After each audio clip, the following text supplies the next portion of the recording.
ನಮಸ್ಕಾರ ವೀಕ್ಷಕರೇ, the federal ಕರ್ನಾಟಕಕ್ಕೆ ಸ್ವಾಗತ. ನಾನು ವಿಜಯ್ ಜನಹಳ್ಳಿ.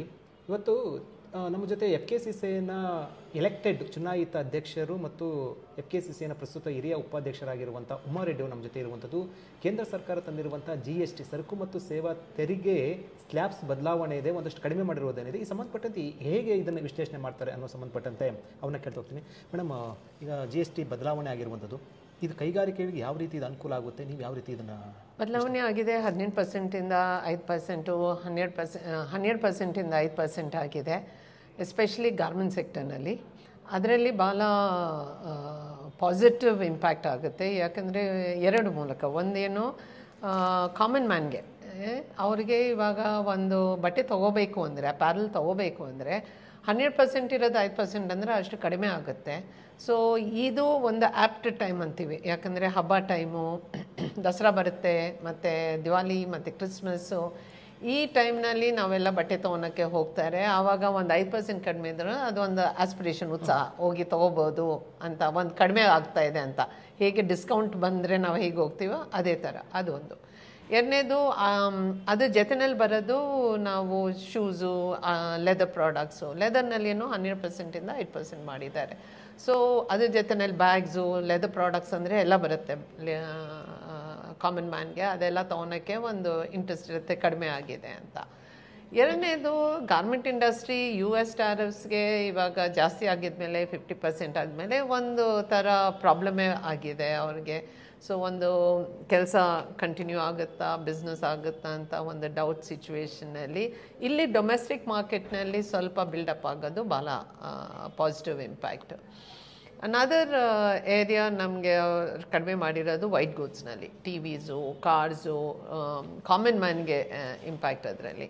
ಅದರಲ್ಲಿ ಏನಾಗುತ್ತೆ, ಅದು ಒಂದು ಉತ್ಸಾಹ ಬರುತ್ತೆ. ತಗೊಳ್ಳೋಣ ಹಬ್ಬಕ್ಕೆ, ಒಂದು TV ತೊಗೋಬೇಕು ಅಂದರೆ, ಕಾರ್ ತೊಗೋಬೇಕು ಅಂದ್ರೂ ಒಂದು ಇಂಟ್ರೆಸ್ಟ್ ಬರುತ್ತೆ. It is not the end ಅಂದರೆ, ಬಟ್ ಆದ್ರೂ ಒಂದು ಈ ಟೈಮ್ನಲ್ಲಿ ಎಲ್ಲ ಡೌಟ್ಫುಲ್ ಟೈಮ್ಸು, ಟ್ಯಾರಿಫ್ ಟೈಮ್ಸು, ಏನಾಗುತ್ತೆ ಅಂತ ಒಂದು ಡೌಟ್ ಇರೋ ಟೈಮ್ನಲ್ಲಿ ಇದು ಪರ್ಫೆಕ್ಟ್. ಅಂದರೆ ಒಂದು 2 ವರ್ಷದಿಂದ ಇದು ವರ್ಕ್ ಮಾಡ್ತಾ ಇದ್ದಾರೆ. As FM said, it was work in progress for more than 1.5 years. ಆದರೂ ಈ time was perfect. Okay madam, small scale industries, MSMEಗೆ ಕೂಡ ಯಾವ ರೀತಿ ಇಂಪ್ಯಾಕ್ಟ್ ಆಗುತ್ತೆ? ಸೊ ಸ್ಮಾಲ್ ಸ್ಕೇಲ್ ಇಂಡಸ್ಟ್ರೀಸ್ನಲ್ಲಿ ಒಂದು ವಿಷಯ ಏನಂದರೆ, ಈ ಸೆಕ್ಟರ್ಸು, ಕಾಮನ್ ಸೆಕ್ಟರು ಮತ್ತು ಲೆದರ್ ಪ್ರಾಡಕ್ಟ್ ಸೆಕ್ಟರ್ಗೆಲ್ಲ ಪಾಸಿಟಿವ್ ಇಂಪ್ಯಾಕ್ಟ್ ಇದೆ. ಯಾಕಂದರೆ ಲಾರ್ಜ್ ನಂಬರ್ ಆಫ್ MSMEಸು ಆ ಸೆಕ್ಟರ್ನಲ್ಲಿ ಇದ್ದಾರೆ. ಬಟ್ ಅದು ಒಂದು ಸೆಕ್ಟರು. ಅದು ಬಿಟ್ಟು ಬೇರೆ ಸೆಕ್ಟರ್ಸ್ನಲ್ಲಿ ಏನೂ ಚೇಂಜ್ ಇಲ್ಲ. ಸ್ಪೆಷಲಿ ಇವಾಗ ನೋಡಿದ್ರೆ ನಮ್ಮ ಸೆಕ್ಟರ್, ಇಂಜಿನಿಯರಿಂಗ್, ಎಲೆಕ್ಟ್ರಾನಿಕ್ಸ್ ಎಲ್ಲ ಸೆಕ್ಟರ್ನಲ್ಲಿ ಅದರಲ್ಲಿ ಏನೂ ಚೇಂಜ್ ಇಲ್ಲ. 18% ಅದು ಹಾಗೆ ಕಂಟಿನ್ಯೂ ಆಗುತ್ತೆ. ಅದೇ ಸಮಯ ಟ್ಯಾರಿಫ್ನಲ್ಲೇನೋ ಏನಷ್ಟು ಇಂಪ್ಯಾಕ್ಟ್ ಆಗಿಲ್ಲ ಎಲೆಕ್ಟ್ರಾನಿಕ್ ಸೆಕ್ಟರ್ಗೆ. ಆದರೆ ಇವಾಗ ಜಾಬ್ ವರ್ಕ್ ಸೆಕ್ಟರ್ನಲ್ಲಿ ಅದು ಯಾಕೋ ಜಾಸ್ತಿ ವ್ಯೂಸ್ನಲ್ಲಿ ಬಂದಿಲ್ಲ. ಬಟ್ ಅದು 5%ಇಂದ 18%, 12%ಇಂದ 18% ಇನ್ಕ್ರೀಸ್ ಆಗಿದೆ ಜಾಬ್ ವರ್ಕ್ ಸೆಕ್ಟರು. ಹೆಚ್ಚು MSMEಸು ಜಾಬ್ ವರ್ಕ್ನಲ್ಲಿ ಇದ್ದಾರೆ. ಈ ಇಂಜಿನಿಯರಿಂಗ್ ಸೆಕ್ಟರ್ನಲ್ಲಿ ಮೆಷಿನಿಂಗು ಮತ್ತು ಪ್ರೆಸ್ ಕಾಂಪೊನೆಂಟ್ಸ್ ಮಾಡೋದು, ಬೇರೆ ಕಂಪನೀಸ್ ಮಾಡೋದು ಆ ಸೆಕ್ಟರ್ನಲ್ಲಿ ಇದ್ದಾರೆ. ಅದು ಡೀಟೇಲ್ ಗೊತ್ತಾಗಿಲ್ಲ. ಬಟ್ ಅದು 12%ಇಂದ 18% ಆಗೋದು ಅಷ್ಟು ಪಾಸಿಟಿವ್ ಇಂಪ್ಯಾಕ್ಟ್ ಇಲ್ಲ. ಬಿಕಾಸ್ ಅದರಲ್ಲಿ ಜಾಸ್ತಿ ಆಗುತ್ತೆ ಎಲ್ಲ ಟೈಮ್ಸ್. ಬಟ್ ಇನ್ನೊಂದು ಅಂದರೆ, ಜಾಬ್ ವರ್ಕ್ನಲ್ಲಿ ಅವರು ಪ್ರೆಮಿಸ್ ನೋಡಿದ್ರೆ ಅವರು ದೊಡ್ಡ ಕಂಪ್ನೀಸ್ಗೆ ಕೊಡ್ತಾರೆ. That is not for common man. So ಇದೇನಕ್ಕೆ ಹೋಗುತ್ತೆ, ನಾವು ಜಾಬ್ ವರ್ಕ್ ಮಾಡಿದ್ರೆ ಯಾವುದೋ ಒಂದು ದೊಡ್ಡ ಕಂಪ್ನಿಯಿಂದ ತೊಗೊಂಡ್ಬಂದು ಅವ್ರಿಗೆ ಕೊಡ್ತೀವಿ. ಸೊ 18% ಇಂಪ್ಯಾಕ್ಟು ಬಿಗರ್ ಕಂಪ್ನೀಸ್ಗಾಗಿದೆ. ಸೊ ಆ ಪ್ರೆಮಿಸ್ನಲ್ಲಿ ನೋಡಿದ್ರೆ ದೆನ್ ಎಲ್ಲೋ ಒಂದು ರ್ಯಾಷನಲೈಸ್ ಮಾಡಬೇಕಲ್ಲ. ಸೊ 12%ಇಂದ ಅದು 18% ಮಾಡಿರ್ಬೋದು. ಓವರಾಲ್ ಕೈಗಾರಿಕೆಗಳ ಅಭಿವೃದ್ಧಿ ಅಂತ ಹೇಳ್ಬೋದಾ ಇದನ್ನ? ಒಂದು ಸ್ಟೆಪ್ ಅಂತೆ, ಒಂದು ಸ್ಟೆಪ್ ಫಾರ್ ಅಭಿವೃದ್ಧಿ. It is not the end all, but it is definitely a step at this time. ಈ ಪರ್ಟಿಕ್ಯುಲರ್ ಟೈಮ್ನಲ್ಲಿ ಇವಾಗ ಒಂದು ಆಸ್ಪಿರೇಷನ್ ಇತ್ತು, ವಿಕಸಿತ ಭಾರತ್ ಆಗುತ್ತೆ, we are going 4 trillion economy, we are the third largest country. ಆ ಟೈಮ್ನಲ್ಲಿ ಒಂದು ಈ ಟ್ಯಾರಿಫ್ಸ್ ಎಲ್ಲ ಬಂದಿರುವಾಗ ಒಂದು ಡೌಟ್ ಸೆಟ್ ಆಯಿತು. ಆ ಡೌಟ್ ಸೆಟ್ ಆಗಿರುವಾಗ ಇದು ಮಾಡಿರೋದು it was a very good time. It's positive. ಅದು ಒಂದು ಉತ್ಸಾಹ ಇದ್ದರೆ ಮೇಕ್ ಇನ್ ಇಂಡಿಯಾ ಪ್ರಾಜೆಕ್ಟ್ಗೂ ಹೆಚ್ಚು ಪ್ರಾಮುಖ್ಯತೆ ಕೊಟ್ಟು MSMEಸೂ ಹಿಂಗಾದರೂ ನಾವು ತೇಲ್ಬೇಕಲ್ಲ, we have to all float. So ಅದು ಫ್ಲೋಟಿಂಗ್ಗೆ ಒಂದು ಶಕ್ತಿ ಬರುತ್ತೆ. ಓಕೆ, ಮತ್ತು ಅದ್ರ ಜೊತೆಲಿ ಮೇಡಮ್ ನಿಮಗೆ ಟ್ಯಾಕ್ಸಸ್ ಅಂದರೆ ಐ ಮೀನ್ ಜೀವ ವಿಮೆ, ಸೊ ಹೆಲ್ತ್ ಇನ್ಶೂರೆನ್ಸ್ ಇವೆಲ್ಲವೂ ಕೂಡ ಕೊಟ್ಟಿರುವಂಥದ್ದು. One important thing was 0% on health insurance. So health is a major cost for everybody, every individual. And ಅದರಲ್ಲಿ 0% ಮಾಡಿರೋದು was a very very good move.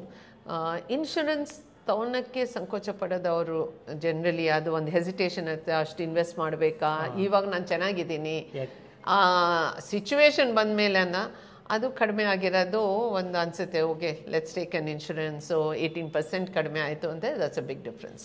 ಇನ್ನೊಂದು ಚರ್ಚೆ ಆಗ್ತಿರುವಂಥದ್ದು, ಈಗ ಕೂಲ್ ಡ್ರಿಂಕ್ಸು, ಕೋಕೋ ಕೋಲಾ ಆ ರೀತಿ ಕಾರ್ಬೋಹೈಡ್ರೇಟ್ ಡ್ರಿಂಕ್ಸ್ಗೆಲ್ಲ ಕೂಡ ಜಾಸ್ತಿ ಹಾಕಿರುವಂಥದ್ದು. ಅಮೇರಿಕಾ ನಮ್ಮ ಮೇಲೆ ಡಬಲ್ ಟ್ಯಾಕ್ಸ್ ಹಾಕಿರೋದು ಹಿನ್ನೆಲೆಯಲ್ಲಿ ಇದು ಈ ರೀತಿ ಹಾಕಿದ್ದಾರೆ. ಅದು ಒಂದು ಇರ್ಬೋದು, ಬಟ್ ಎಲ್ಲೋ ಒಂದು ರ್ಯಾಷನಲೈಸ್ ಮಾಡಬೇಕಲ್ಲ ಅದನ್ನು. ಸಿನ್ ಪ್ರಾಡಕ್ಟ್ಸ್ ಅಂತ ಟೊಬ್ಯಾಕೋ ಇರಲಿ, ಈ ಕೋಕೋ ಕೋಲಾ ಇರಲಿ, there all harmful to health products. So ಅದಕ್ಕೆ and yes, so ಅದನ್ನ ಸ್ವಲ್ಪ ದೂರ ಇಡೋದು has two benefits. ಒಂದು for the common man, ಅದಕ್ಕೆ ಅಷ್ಟು ದುಡ್ಡು ಅಂದರೆ ಅವರು ಕಡಿಮೆ ಮಾಡ್ತಾರೆ ಆ ಥರ ಖರ್ಚು ಮಾಡೋದು. ಇನ್ಸ್ಟೆಡ್ ಆಫ್ ಹ್ಯಾವಿಂಗ್ ನೆರೇಟೆಡ್ ಡ್ರಿಂಕ್ ಹೋಗ್ಬಿಟ್ಟು ನಿಂಬೆ ಅಂತ ಉಂಡ್ಬಿಟ್ಟು ಜ್ಯೂಸ್ ಮಾಡಿ ಕುಡಿಬೋದು. Secondly it is good for the economy also. ನಾವು ಹೆಚ್ಚು ಕೋಕೋ ಕೋಲಾ ಎಲ್ಲ ಇಂಪೋರ್ಟ್ ಆಗುತ್ತೆ, ಅದನ್ನು ಕಡಿಮೆ ಆಗೋದು ಒಳ್ಳೆ ಎರಡು ಮೂಲಕ. Before that last question madam, ಇನ್ನೊಂದು ಸ್ಟೇಟ್ ಮೇಲೆ ಒಂದಷ್ಟು ಎಫೆಕ್ಟ್ ಆಗ್ಬೋದು ರೆವಿನ್ಯೂ ದೃಷ್ಟಿಯಿಂದ ಅನ್ನುವಂಥದ್ದು. There is no, that's what finance minister said yesterday. State ರೆವಿನ್ಯೂಗೆ ಇಲ್ಲ, because they are also part of the GST team. It is not, I mean, she very clearly said, the whole GST council is both center and state together. ಅವರಿಬ್ಬರು ಕೂತ್ಕೊಂಡು decide ಮಾಡಿದ ಮೇಲೆ then revenue is loss for everybody. 12% to 5% is for everybody. So it's an equal distribution. So ನಾವು ಈ ಟೈಮ್ನಲ್ಲಿ revenue ಲಾಸ್ಗೆ ನೋಡೋಕ್ಕೆ ಬದಲು we should actually focus on how to revive the economy to ensure that there is growth. ಮತ್ತು common people ದೃಷ್ಟಿಯಿಂದಲೂ ಕೂಡ, and definitely common people ದೃಷ್ಟಿನಲ್ಲೇ ಇದು GST ರಿಫಾರ್ಮ್ಸ್ ಬಂದಿರೋದು.